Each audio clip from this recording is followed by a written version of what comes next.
Pulitzer Prize-winning playwright Neil Simon has written almost a play a year since his first Broadway hit, Come Blow Your Horn, in 1961.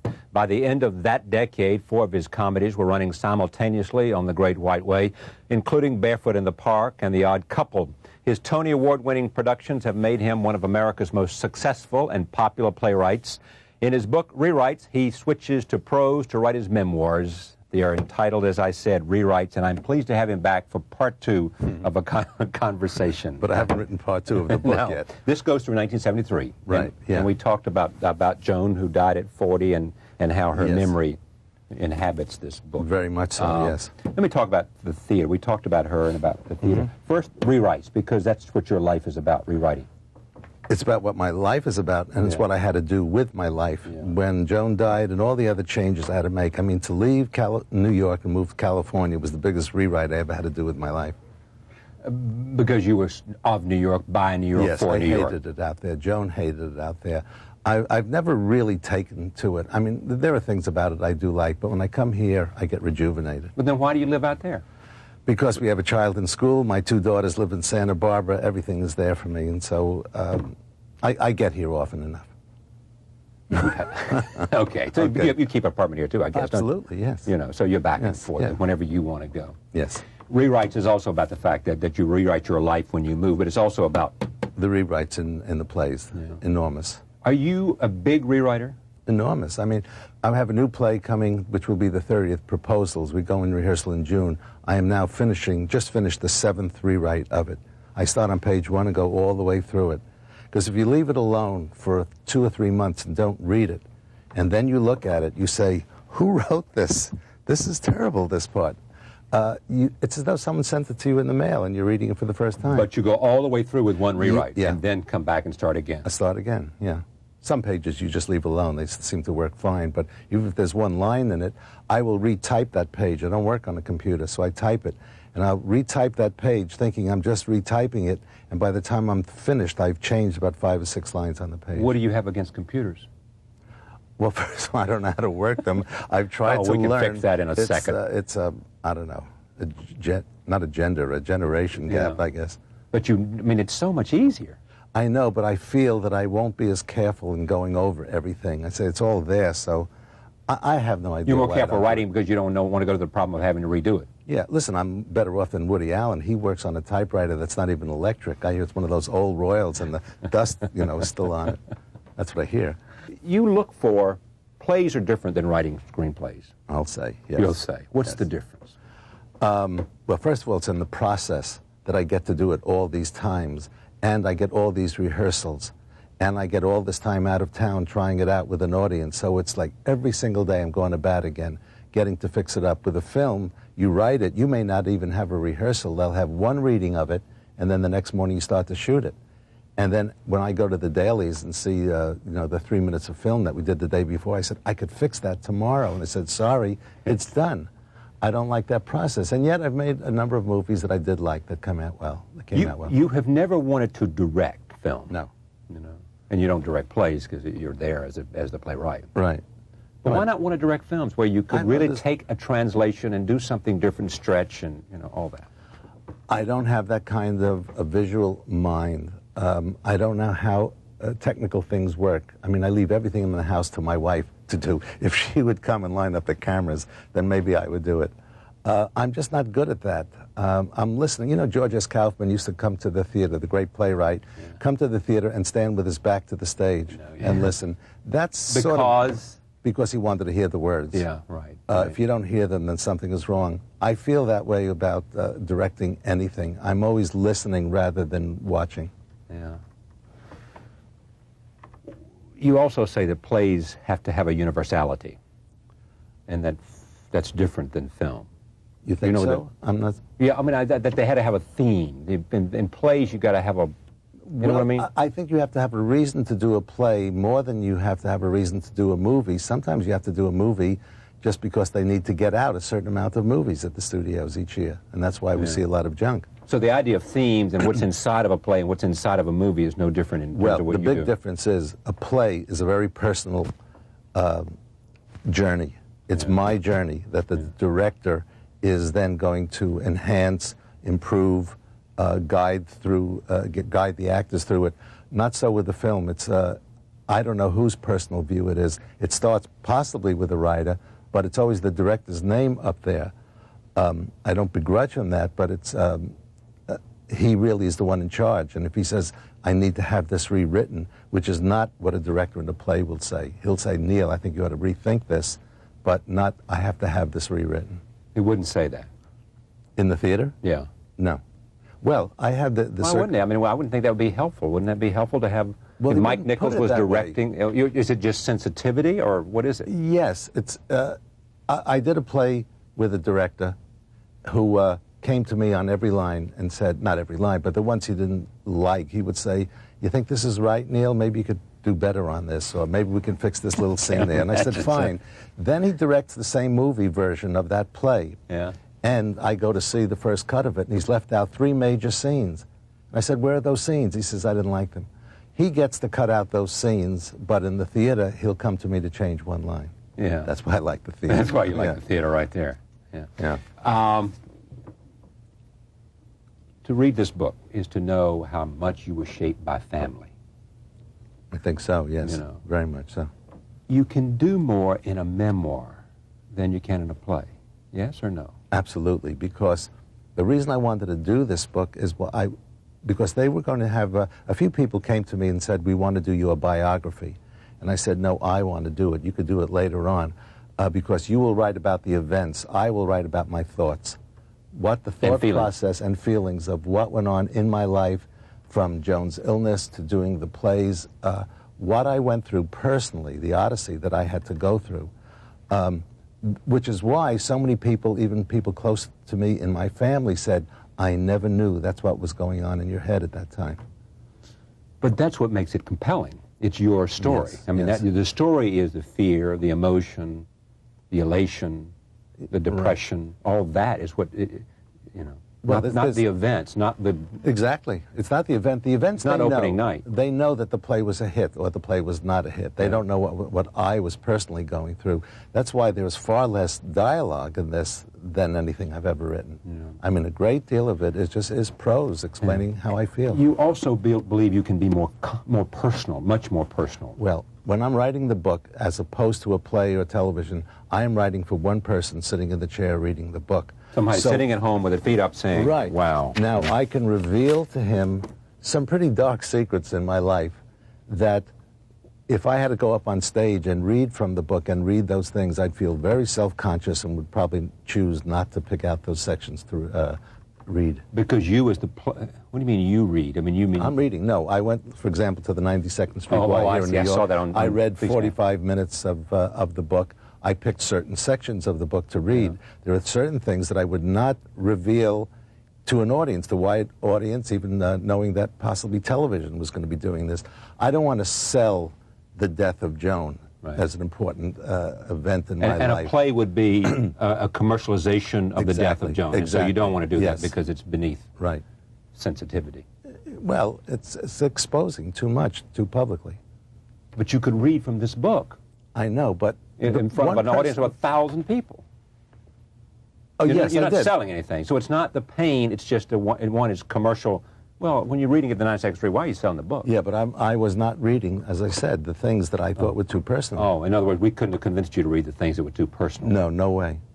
As a matter of fact, I touched on one thing that really surprised me. There were 800 or 900 people sitting there, and rather than talk about what happened to Joan when she was ill, I started to read when we first met, and I cracked for a minute. I mean, I'm not grieving 23 years later over the loss of Joan and still, you know, feeling tears in my eyes.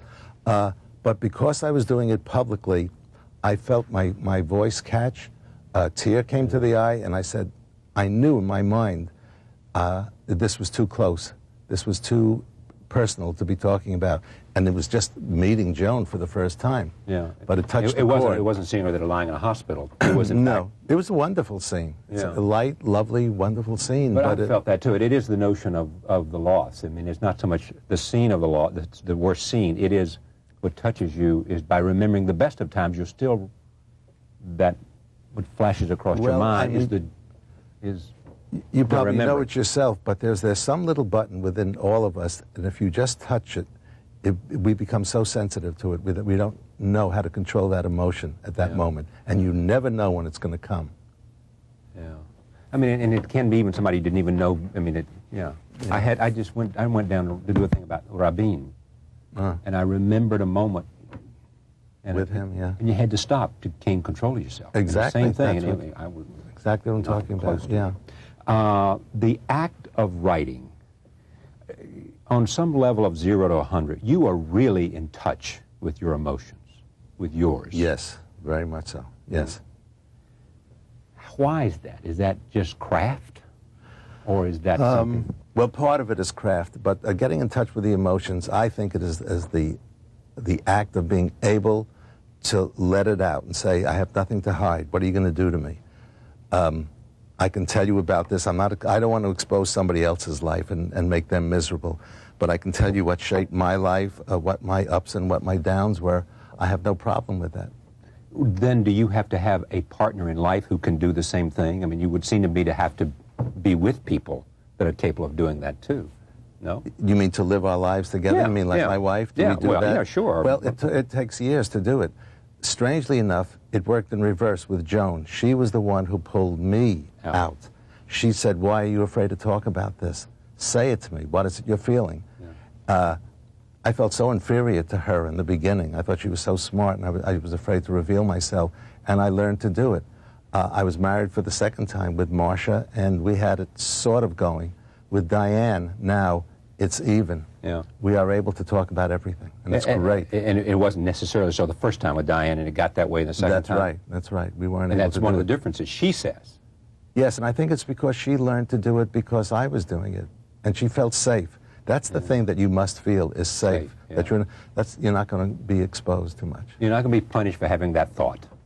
Right. Right? Right. Yes. I mean, I admire people, amazingly, who I think are so razor-like honest with themselves, you know, and will do and say anything, and they believe it's the truth. And I will say, God, I can't believe you're saying that. I mean, I'm not quite as far along as a lot of people are in just saying. It's not a question of deluding yourself. Yeah. It's just, well, you have the thoughts, but you're not necessarily willing to lay it out there on the table for consumption. But I seem to do it without knowing it, and much to my regret sometimes, when I was not married, I went out one night with Sally Field, and at the end of the evening, she said to me, "You're like a 5-year-old boy running out naked in the streets," meaning I was so open, I didn't care what it was this was that the I first said. date? Well, it was the only date that we had. She was very nice. I liked her. I think she liked me, but we were not for each other. But I remember what she said. Yeah. Tell me about Mike Nichols. Brilliant. He's just brilliant. As I said in the book, maybe we talked about it last time. We did. We touched on it. I sat behind him trying to learn how to direct. Never learned a thing. I mean, he just is. Because he just had knows it. what to say. He just knows what to do. He knows how to communicate with actors and actresses. I mean, he's not right all the time on things. We've had our differences, but by and large, I just admire him so much, and I'd work with him any time. He's such fun to work with too. He brings out the best of you. When he calls on the phone, I have to elevate my IQ about 8 points. Yeah. Hi, Mike. I don't want to make any mistakes with Mike. It does seem to be a really bright mind at work there when you talk to him. Very much. And also, I mean, the sense of his interest, too. I mean, sometimes he'll say things and you're not quite sure what he means. I mean, one said to me about Primary Colors.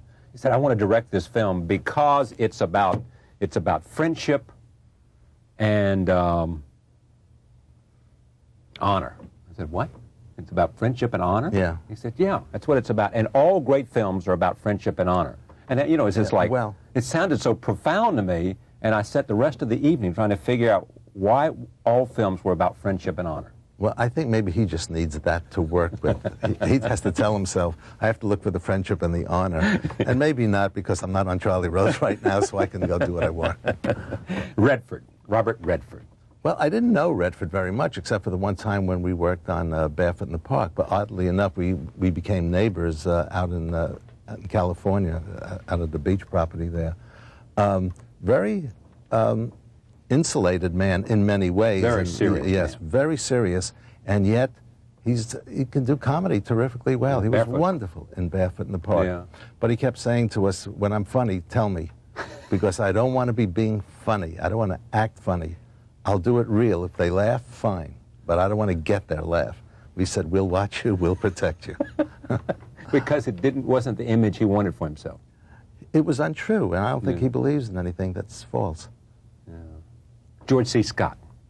Oh, You write about him, too. Yes, frightening man. I used to knock on his dressing room door, and if his dresser wasn't there, I wouldn't go in. I didn't want to be alone with him. I don't know what he was going to do to This me. was for Plaza Suite, right? Yeah, Plaza Suite. He was terrific, but I mean, he was missing one day for 3 days on Where the was show. he? God knows where he was. But you weren't demanding to know, huh? I didn't ask, and Mike didn't ask. I said in the book, we all wanted to live. So we didn't say a word, and George came in, he picked right up where he was when he left, and he was perfect. He's a great actor. Great. In the early years, Sid Caesar. Well, I love Sid Caesar. There's something about him that he's like an innocent in a way, and there's some part of him that's genius. I don't know how to really, I don't know, say what a genius is, but he has something that is so funny about him, so incredibly humorous. He was another one that I was afraid to be left alone with. Because? Well, there would be an enormous silence. We were together alone in the room, and we didn't speak for 5 minutes. And because he would say, what? I would say, nothing, Great. Sid, nothing. Yeah. Walter Matthau. More complex, I think, than people think, but he's just got a built-in funny face. He's like Bert Lahr. For those who remember Bert Lahr, you just put them out on a stage or on the film, and they are funny. They don't know how to be not funny, although Walter can do serious things. But just the way he phrases something, it's built into him. When you were writing plays, are you thinking character? Are you thinking... Only character, not actor. That's what I mean. Yes. You're not thinking actor. You're Never. not thinking this is a play for Walter Matthau, and as I see this character, I see Walter Matthau. Well, that happened on The Odd Couple, but I had done an act and a half and then went to see a production of Guys and Dolls at the City Center here in New York, and I said, who is this man? And I met him at a party. And I said, I'm writing a play, it's called The Odd Couple, and there's a part in it that I'd love you to play. And he said, send it to me when you see it. So I had him in mind from that moment on, but he could have said no, and then I would not have had him. And is he going around saying that he wanted to play the other part? He did. He did it the day that he got the script. He called back and he said, okay, I read your script. I'll do it on 2 conditions. One, that I put in $10,000, the other, that I play Felix. I said, why do you want to play Felix? He says, because that's acting. You know, Oscar I can phone in. And I said to him, Walter, act in somebody else's play. Play Oscar in my play. Be Oscar for me. Yeah. Now, what about the $10,000? Well, after we read the first 2 acts of the play on the first day of reading, he said, can I up it to 20,000? We got to the 3rd act, as if you remember in the play, in the reading the book, it fell apart. And he said, I don't know if I want to invest in this play or be in this play. He was ready to quit. And I had to go home and rewrite the 2nd act, well, 3rd act, actually, 3-act plays then. It took me months. It took all the weeks of rehearsal, all the out-of-town tryouts until we got to Boston, until I got it. You say 3-act plays then. Are all plays now 2 acts? Yes. Only in Shakespeare's day, they were like 3, 4 acts. Chekhov did 5 acts. People used to go home and have dinner and come back. So when to did see it change the from 3 to 2? plays. I think maybe in the early 70s. Yeah. I don't know why, but it did. Did therapy make a difference for you? I'm sure it did. Yeah, it had to have. Because you finally said, I'm tired of talking to doctors, I'm going to stop. Well, eventually, yes, I've had enough of hearing me. But for a number of years, I felt I was going to a college, to a university, which I did not have the opportunity to do when I was a young man. Explain that to me, because I don't Why I didn't go to understand. college? No. Oh. Well, that's, I don't know. Oh, okay. No, I mean, explain to me why you thought therapy was a college. Well, first of all, over the No, you didn't years... sit there and talk about the great books, did you? No, no, no. We talked about life. Yeah, I know. And, for example, just a little thing. And I told an analyst that I was with about this big fight that I had with my wife that night, and I said she was wrong, absolutely wrong. And she said that, and I said this. And he said, well, you had options, you know. And I said, what options? And he told me the options that I could have said. And I said, you're right. I did have those options. I think most people do not think that they have options in life. They think they only have one answer for it. So that trebled and multiplied 1,000 times in all the sessions, I learned about different options one can have in their life. That reminds me, I don't know where, maybe I don't know where I read this or where I saw this, is one character says to another, you know, that's not you speaking, that's your therapist speaking. That's funny, and that's not so untrue. I know that's true because that's happened to me. Oh, I hear your analysts saying that. You know why? Because the wording is a little different, a little bit more profound than they would usually be. Rewrites is this book of memoirs. It ends in 1973 with the death of Joan, his beloved wife, and I assume that he will continue writing these memoirs. Proposal is a new play, sort of a Midsummer Night's Dream, is it? Well, because there are 5 love stories, it's an outdoor play, it takes place outside, the first time I've ever done that. It's a comedy, but it's a rather bittersweet comedy, I think.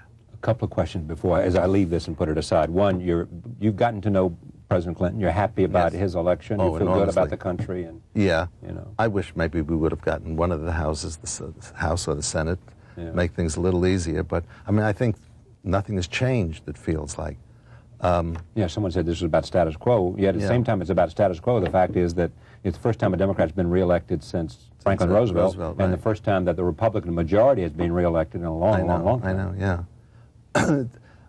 I think maybe the country is smarter than we think. I mean, not that they made the right choice, but that they did have something in mind. I wish more people had voted. You know what amazes me? And people come up to me in the most amazing ways, and they'll say to me, I mean, just ordinary Americans, and they'll have this piercing insight about an interview. You know, it just always stuns me. It amazes me when you see that the news is interviewing a man on a tractor in Ohio or Iowa, and you think he just knows about that farm, and he says something so insightful about politics, he knows what he's talking about. Yeah, exactly. That's what I find. I mean, I do have that sort of confidence. As Bill Buckley once said, I'd rather be judged by the first 100 names in the New York phone directory than the entire, or the Boston phone directory, than the entire Harvard faculty. That's right. That's right. Yeah. Memoirs, Rewrites is Neil Simon's first. What do you say? First what? First volume, I first guess. Volume. I've started the second one, then I put it aside because I've done the first 50 pages, so I know where it starts the day after this one ends, and then I said I don't want to write it yet. I want to, you know, take in what's happening with this book and see what the feeling is of the people who've read it, which I'm getting, and all the reviews I've read and the people I've talked to. Well, what are you getting? They like it. Yeah, they like it very much. They do. They like the personal stories very, very much. They like the humor in it, and they like the truthfulness. And in a sense, they say it is a page-turner. They said, I don't want to stop. I want to keep on reading what happens. I gave it to someone. That's exactly what they said. It was working for me. And they said, you know, I can't put this down. So there you go. It's surprising for me because I've never written a book before. But did anybody ever say to you, well, you didn't go far enough, you didn't go deep enough, you didn't go personal enough? Only a few. Most people said you went much further than I ever thought you would go. You really opened yourself up. So it was the minority. Perhaps I'll go more. That's what I'm saying, reinforcing it along that line. Yeah. All right. It's great to have you back. Thanks, Charlie. It was great to be here. We'll be right back. Stay with us.